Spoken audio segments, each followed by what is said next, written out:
Hi, welcome to Fish on Fridays. I'm Al McCauley, and I am located in Milwaukee, Wisconsin. And for years in the past, I was a youth minister for 12 years, and I taught confirmation. And as part of the program, I would take my students to downtown Milwaukee to serve at a meal program called St. Ben's Meal Program. And that's what I want to talk to you about today. Not the meal program per se, but the guy it's named after, St. Ben, or St. Benedict the Moor, or St. Benedict the Black, or St. Benedict the African. They're all the same, and he has all these different little monikers associated to his name to distinguish between St. Benedict of Nursia, the father of Western monasticism. Anyway, St. Benedict the Moor, he was born to parents who were African slaves, and they were taken to Sicily. Now, Sicily, if you could picture in your mind's eye, Sicily is the little island that looks like a ball, the boot of Italy's kicking. And but his parents were slaves, and he worked on a farm, and so he was born into slavery, and he also worked on a farm. But when he was 18, he was given his freedom. And as he grew up, he followed the faith that his parents adopted when they moved to Italy, and that was Christianity. And he became very much enamored with the idea of living like a Christian, very simply. He was drawn in particular to the life of St. Francis of Assisi. Now, St. Benedict lived in the 16th century, so it was a few centuries after Francis, and the Franciscans had been pretty well established at this point as a religious order.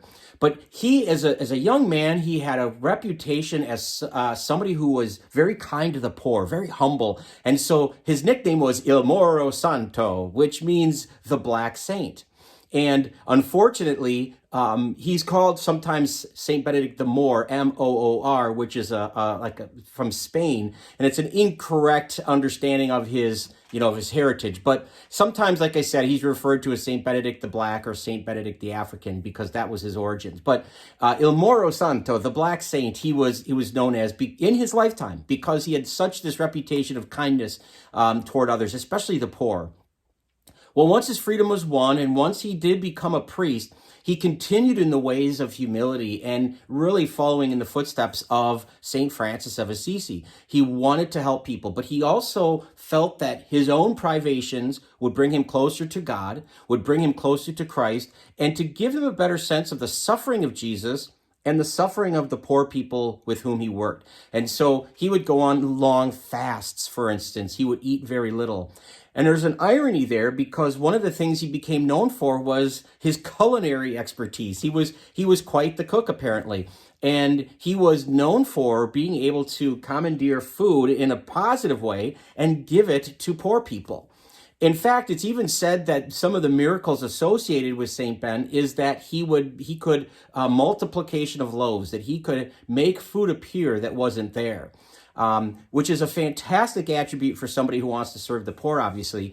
But it also gives an idea of why this meal program in downtown Milwaukee is named after him, because he's of his association not only with food, but service to the poor, to give the food to the poor so that they have their sustenance. So every year we celebrate this great feast, this great saint on the feast of his feast on April 4th. And so it's a good thing to remember people like St. Ben, to think, how am I empathetic to the poor, to the people who are less fortunate?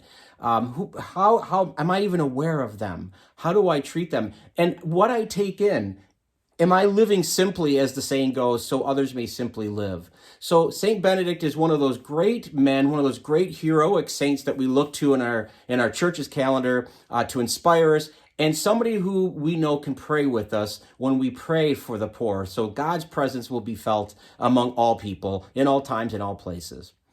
Thanks for watching. I hope this has been helpful. If you feel like sharing this content, please feel free to do so. We'd love it if you would subscribe to our YouTube channel or follow us on Facebook.